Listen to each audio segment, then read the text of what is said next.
MHP, Kamal Aydin. Representing the Nations Alliance, we have Ünal Çeviköz. He's the Deputy Chairman of the CHP and his coalition partner and parliamentary candidate for the Saadet party, Mehmet Nurullah Isik. And completing our panel from Bursa is Ahmet Erozan. He's a parliamentary candidate for the newly formed EE party. Gentlemen, I think it's really great that we get to have this conversation. I'm looking forward to a good discussion over the next 25 minutes or so. Let me start with Egemen Bağış. Are you worried? You're from the ruling party, you've been in control. The opposition seems to be organized this time around. Do you have a sense of worry that they might actually pull it off this time around? Not at all. Tell me why. President Erdogan, in all of the polls I have seen, is the leading candidate for the presidency. And the closest opponent doesn't even get half of the votes that he is expected to get. It's my estimation that President Erdogan will win the presidential elections in the first round with somewhere around 55% of the popular vote. So we're not worried at all. But it's a good thing that Turkish democracy is showing its maturity once again. And parties from totally different aspects of political life have joined their forces, and they're putting a good competition, and that's healthy for our democracy. Ünal Çeviköz, Muharrem İnce definitely has a certain charisma that perhaps Kılıçdaroğlu does not in terms of speeches, in terms of resonating maybe with a lot of people. That's why some people are saying, wow, here's somebody who's kind of putting himself out there and matching President Erdogan in terms of charisma and presence. But having said that, Egemen Bağış is mentioning, you look at the polls, he still doesn't probably get, I don't know, 50% of the votes that Erdogan has. Why are you still confident that your candidate and your party will do well? Well, first of all, Muharrem İnce, since the beginning of his candidacy, since the 5th of May, has created the momentum, and this momentum is bringing a new dynamism into Turkish politics. He is so down to earth, and he is able to connect to the people and communicate with the people very easily. And that has created the new momentum that I'm talking about. And according to the polls that we receive, I think Muharrem İnce is pushing forward above 30% already. And in the last 3 days, we are simply optimistic that we will probably push that further. We always say that if Muharrem İnce cannot make it in the first round, definitely the running will go to the second round. I mean, seriously, genuinely, tactically, you're thinking second round, right? Definitely, first round, keep Erdogan from getting 50% and there will be a second go round, up against him in the second round. Yes. Okay, so that's what you want. Mehmet Nurullah Isik, Saadet is fascinating because historically, from the people that I had spoken to historically from Saadet, one of the reasons why they weren't so keen on the AKP anymore is because they found the AKP to be sort of too secular or too modern in many ways, and they found that AK Party was moving away from its traditional values. Yet, you guys are teaming up with the CHP and others. Tell me the thinking behind that. Well, I think the chairman, Tamer Karamollaoğlu, from the beginning tried to establish a consensus of the different party to come together, and regardless of their political background, he tried to show the entire world that we can actually live together, regardless of our difficulties. But in that position, we as a Saadet party, we really try to bring everybody on the table. But do you agree with them, or are you just united because you're anti-Erdogan? Well, at that moment, I don't think that we should agree on every single topic, but at least one thing that we are all agree, we need to rebuild our democracy in Turkey because we have a problem with the democracy. The Turkish-style democracy is not responding what the European Union standard democracy or the well-advanced democracy, what we have been seeing, what we have been following. That's why if we come together and if we build up democracy from the beginning, I think we will win the election as a coalition against the ruling party. Okay. And I'm going to get Egemen Bağış to respond to that in a moment. But let me go to Ahmet Erozan from the EE party. What do you hope to achieve out of this election? What would victory mean for you? Now, of course, the victory for us means the election of Madame Akşener as the president and the first woman president of the Turkish Republic. But I have to underline that the opinion polls are not the only criteria. Because when we are talking to people in the markets, in the villages, they have some fears to express even their own wish or thinking. And there is almost a body language, how they are shaking your hand, how they are looking to your eyes. This is the real message. Let me refer and remind Mr. Bağış also that there was a lot of opinion polls about who will be elected the president of Fenerbahçe. And all opinion polls are finger pointing to Aziz Yıldırım. And we know the result. And we can expect something similar on the upcoming elections. But you genuinely believe that Meral Akşener stands a chance at being elected president?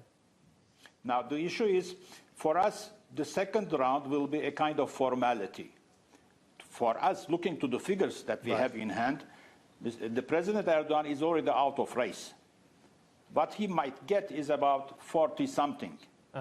And at the second tour, he will not have enough margin to collect from any other political party the missing votes, which means that the real competition for the upcoming elections, presidential elections, is between Madame Akşener and Mr. Muharrem İnce. And of course, as the Saadet Party referred to that, the parliamentary majority will be in the hand of our partnership.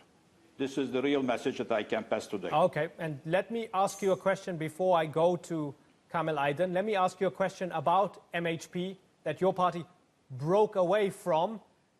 How do you see them? Do you see them as just a party that's trying to beef up the AKP's majority, or do you still take them seriously? If you are referring to MHP, some of our members, they were members of the MHP, but as they were not able to implement within the political party the democratic behavior and rules, we were just kicked out from that political party. And of course, if someone wants to have a different approach to national issues, economical, political, sociological, we were forced to get together, not only from members of the MHP, but we became a center-right political party, and within our members, we have members also of the CHP, MHP, AKP, which means that we are a center-right political party, and we are the only party who added something new to this political spectrum.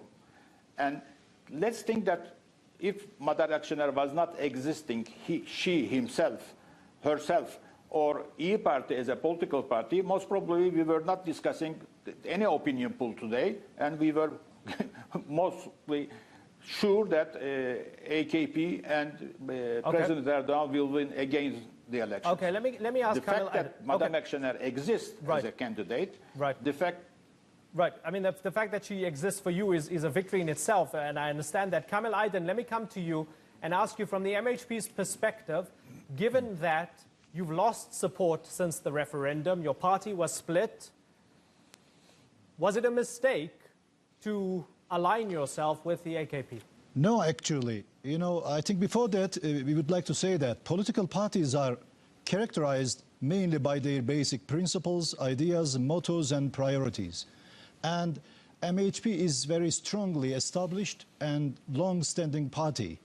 And MHP's priorities, you know, just is to say, my country, my people first, then my party and myself. You know, just focusing on these priorities, we would like to see that after the thwarted coup attempt of July the 15th, you know, we would like to come together as the message received from the outside on the streets. And of course, I am going to say that, you know, we would be winning the presidential election in the first round. Right. I don't think that there will be another round, anything.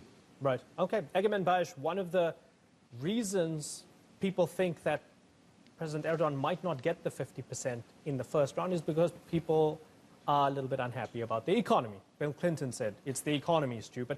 The election's being run right now at a time when the economy is not doing brilliantly. Actually, it wasn't Bill Clinton. It was President Bush, the father. Was it Bush Sr.? Well, Clinton then aped him. And everybody took that as almost like a law of nature after that, right? The economy. The economy is not fantastic, whether you look at the lira or you look at inflation, right? We can have a discussion about the reasons for it. Well, let's look at the growth rate. Last year, Turkey grew by 7.5%, 7.4% economically. Okay, but and that's Turkey was the fastest growing economy in the world. Certainly, but that's For not God's something sake, that's resonating too much with the voters. owner of any product determines its value. Sure. The dollar or the euro is not Turkish products. Okay. They're not Turkish entities. But again, I'm not putting words in people's It's so clear that the mouths. international community, Right. along with some cooperators within Turkey, Right. are trying to create an image that the Turkish economy is suffering. But looking at what Turkey has done in the last 5 years, despite the Gezi riots, despite the December 1725 judicial coup attempt, despite the Kobani and rise of terrorism, despite the attack on the Russian plane, despite the July 15 coup attempt, Right. despite the assassination of the Russian ambassador by an active Turkish police officer, Turkish economy is still very And that's the strong argument the AK because Party- of President Erdogan. Okay, and that's the argument the fact AK Party that is making after to 16 years voters. in power, Turkey's biggest hope as AK Party is because of our achievements of Okay. what we have delivered to the people. And that's the argument President Erdogan and AK Party is making to the people, and it's a tough sell at the moment. Would you agree? I think It's an election. I think it's a good sell. People who are being polled I up are think saying the economy people is... do appreciate what Yeah. President Erdogan and AK Party has done for them. Right.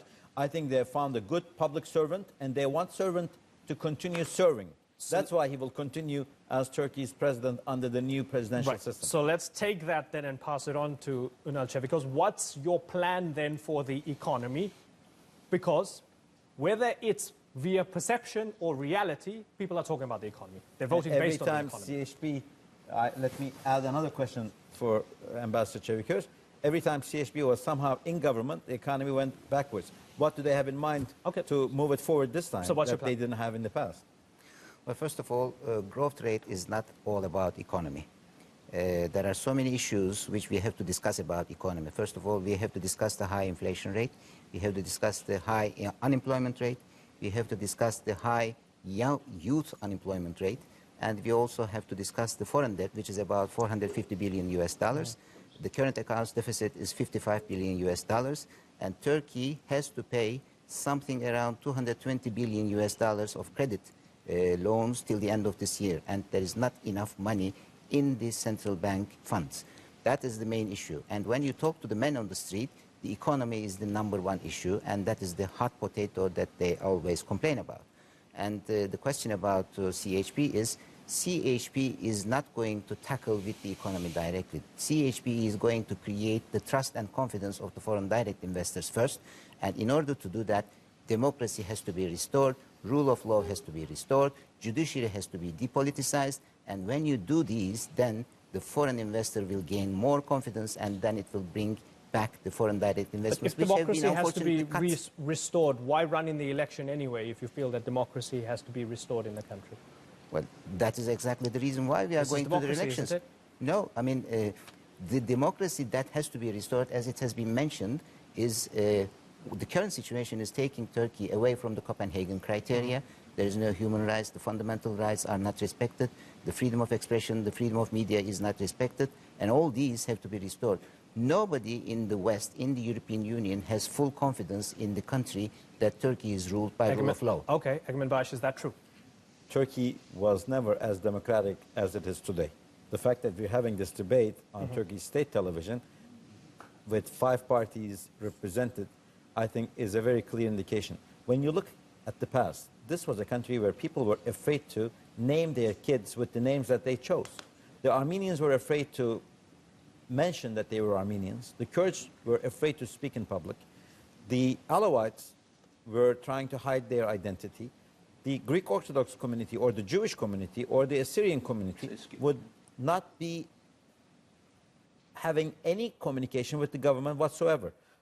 Turkey's president, Mr. Erdogan, is the first president ever to visit the chief rabbi in his own office, the Greek Orthodox patriarch in his own office. He was the first to give the Alawite community most of the issues, first prime minister at the time to appoint a minister to have hundreds of rounds of talks with all the leadership of the Alawite community to come up with their problems. But I'm now wondering, Mr. Ince, the opposition candidate, has announced that one of the first things he will do is to consider the place of worship for the Alawite communities, the Cemevis, with the same rights and privileges that the mosques have. And that's a total foundation issue for Saadet Party, the Felicity Party. They have been against that concept for decades. Now, how will they feel voting for a candidate who is going to perform something that they have been against? Is a question so that's that I one have specific. in mind. Okay, so that's one specific, and perhaps then we can ask Mehmet Nurullah Isik. The fact that what Ambassador Çeviköz said, that Turkish democracy is suffering, is something I cannot agree with. Okay. Because compared to 25 years ago, 30 years ago, 50 years ago, human rights, democratic standards, freedom of speech, media rights are better comparatively. And I'm referring to the times when CHP was somehow involved with the government.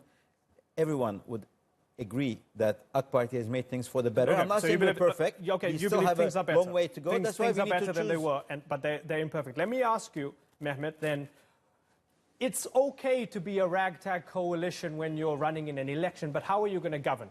On fundamentals, such as the definition of worship and the definition of very fundamentals related to secularism or religion and so forth. How are you going to govern in Parliament if you have the majority? Well, before answering your question, I think the picture that we see on the street as far as the democracy in Turkey, it's way different than what Mr. Bash has been saying.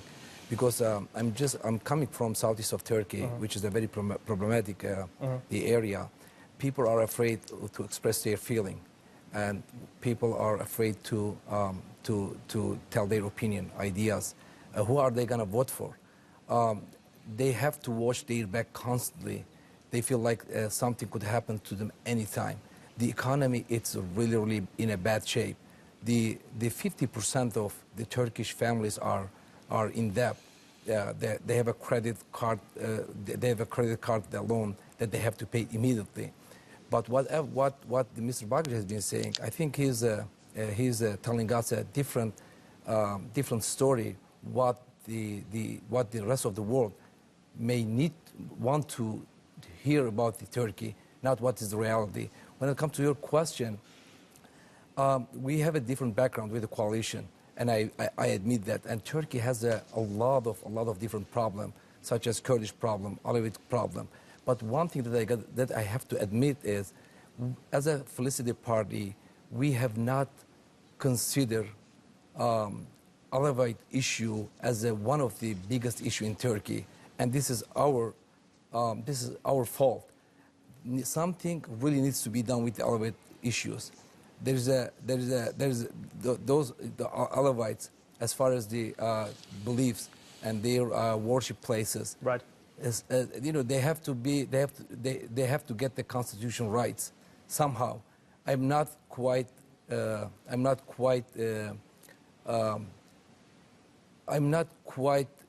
knowledgeable about the details, but something has to be done, and hopefully, if we. So that's a shift from you personally. Absolutely, yes. Okay, interesting. I want to talk foreign policy. I want to enter the foreign policy discussion by asking Ahmet Erozan for clarity. Is it true that your party, if you come to power, you want to kick out all the Syrian refugees? This is a serious issue, and if you are coming to Bursa, you will be surprised how we are invaded. I'm underlying how we are invaded by Syrians.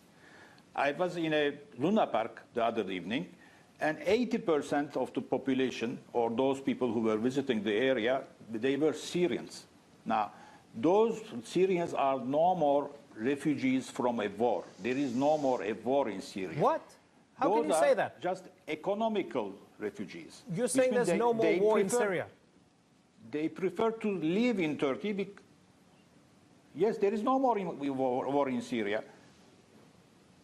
Can anyone name me a region where there is active fighting in Syria? There is no war in Syria. Okay, so let me hold on for a second. So, Mr. Erozan, let me ask you something. Earlier you said that President Erdogan needs to go, and this is a fresh opportunity for a female leader, Meral Akşener. There's an element of hope and freshness and so forth. But what you're saying about the Syrian refugees is very similar to what Marine Le Pen says about foreigners. It's very similar to what Viktor Orban says in Hungary. It's very similar to what the AfD in Germany says about Turkish people. That's how they talk about Turkish people. They say the Turks have invaded and we need to kick them out because there's no trouble where they come from. So doesn't that sit uncomfortably with you? You were involved with the OSCE in the past. But I am not saying that we will kick them out. We will give them the opportunity to return back to their homelands. Now, the issue, as there is no war, as already some of them are going back home, we have to facilitate this return. Of course, this is their homeland. There is no fighting again. Why do they have to? Because each Syrian is getting social security, health. This is a big package. Even the Turkish citizens are not benefiting from such privileges. Okay, this is interesting because let me ask Kamil Aydin your response to that, because this is resonating. Okay, this is resonating with a lot of voters who are supporting Meral Akşener. Even if she gets 10%, 15%, whatever it is, a lot of Turkish people, Kamil, are saying Turkey for Turks, and these Syrians are causing problems. And just as Ahmet Erozan said, they are invading Bursa and other cities. How do you feel about that, that this is something that's an important issue for a lot of voters? Yes, thank you very much. I would like to wrap up the things the other speakers already pointed out. That, politics is solution-producing process. And now we cannot look at the problem from a very populist perspective. As far as international and domestic relations are concerned, I think, the priority should be given to welfare and, of course, security. As far as Turkey, is concerned, of course, we should focus on the security first, because when we try to make a choice between these two priorities, welfare and security, of course, we should focus on the security first, because, without security, we cannot produce, we cannot develop welfare. And from the beginning until now, I heard very, populist perspectives from the opposition party representatives. Why we are invaded, why, we should kick them out. This is the main point why we organize the People's Coalition, People's Alliance. We would like to produce a secure zone. That's why we are fighting against terrorism. Terrorism inside, terrorism outside. Right. Terrorism, within the country, and terrorism on the vicinity of the country. That's why we insisted on the move to Afrin, Elbab, and Kandil. Why? Because we are not only securing ourselves, and at the same time we are securing the future of the Syrians. And if we can manage, I hope, hopefully we are going to manage, and they are going to go home in a secure and very wealthy position. That's the way I think we politicians should focus on. Okay, I want to move towards the end of this discussion by asking a broad question, and you can fold in some of your responses into that answer. Let me start with you, Ünal Çeviköz. A lot of the time in elections in Turkey, there's been a binary. Whether that's been fair or not, people have seen it as a debate between conservatism, religious conservatism, and secularism. This time around, what's interesting is the opposition is such a fascinating alliance that doesn't quite fit in terms of the culture wars. You can't really say it's between religious conservatives and secularists or anything similar to that. What then is this election about? What is it about? Is it about justice? Is it about freedom? What is the heart of this election? The heart of this election is a choice between democracy and authoritarianism. The choice is between democracy and separation of powers, and on the other side, authoritarianism and unification of powers. The choice is between parliamentary democracy and the single-man rule. And that is the reason why there is a wide platform which brings together different ideologies, a social democratic party, a conservative party, and a right liberal, right of the center party. All these parties got together by identifying the norms and principles that they agree on And that's the reason why they have formed that platform. And that platform is called basically a platform of democracy. They have agreed on the fact that they want Turkey to be governed by the rule of law. They want Turkey to have a respectful image in the international community. And they want to restore its relations with the neighbors. They want to restore the relations with the European Union, with the West, with the allies, and with the United States. Okay. And all these factors are bringing these parties together in the alliance. Okay, let me get a response from Egemen Bash. Is that true, that this election is a choice between democracy and authoritarianism? That is true, and people of this country know very well that if CHP is governing, authoritarianism is going to escalate, and if AK Party and President Erdogan will continue to serve his people, there's going to be much more freedoms, because it's him who brought most of the freedoms that we enjoy today. Every time CHP was in government, this country went backwards, and there was more authoritarianism, there was more pressure on the people. People were afraid to admit their identities. With all due respect to Ambassador Çeviköz, their candidate yesterday announced that if he is elected, he will do this and that, and most of the things he announced requires presidential powers, not parliamentary system. So it's obvious that the party and their candidate for presidency is not on the same wavelength. Mr. İnce is an imitation of a typical AK Party candidate, and imitations are never as good as their originals. Okay. He's just trying to... I will react to that. I will definitely react to that. He it's the said right of reply. he's going to appoint an of Assad. He also said next time there is an election in 5 years, he's going to make sure that other candidates will have a debate on television. Okay, so let's he is get a response already then. banking on the He wants to keep the authorities presidential of the system presidential if he comes to power. system. Okay. No, definitely Ambassador not. Çeviköz. He made it very clear that he is going to use the presidential prerogatives which will be brought about after the new elections and after the new system is introduced. Definitely, he cannot simply wave away with all the rights that the presidential system brings. He will make use of them, but he has made it very clear that in 2 years, there will be a transformation to an enhanced parliamentary democratic system. That is what he has been underlying. And if he doesn't use the presidential powers that he will acquire after the elections, that would be, of course, stupid, because he's definitely going to use those rights and powers. And about the CHP and about authoritarianism, CHP is not going to come to power all by itself. There will be a coalition and there will be an alliance which will come to power. And all the public opinion polls show that the opposition seats in the parliament will be in a majority, and that will also include all the opposition parties, including the Nation Alliance, the Felicity Party, Good Party, the CHP, plus the HDP. Okay. And well, that, of course, is going to change the whole system. Sunday will answer a lot of our questions. It's going to answer a lot of our questions. The Turkish people will answer a lot of our questions, and I can't wait to find out what they have to say. Gentlemen, I apologize if we all didn't get enough time to speak, but time flies when you're talking about important things. And I think it was fascinating having this discussion. Egemen Bash, Ünal Çeviköz, Mehmet Nurullah Isik, Ahmet Erozan, and Kamil Aydin. I thank you all for joining us here on the Newsmakers.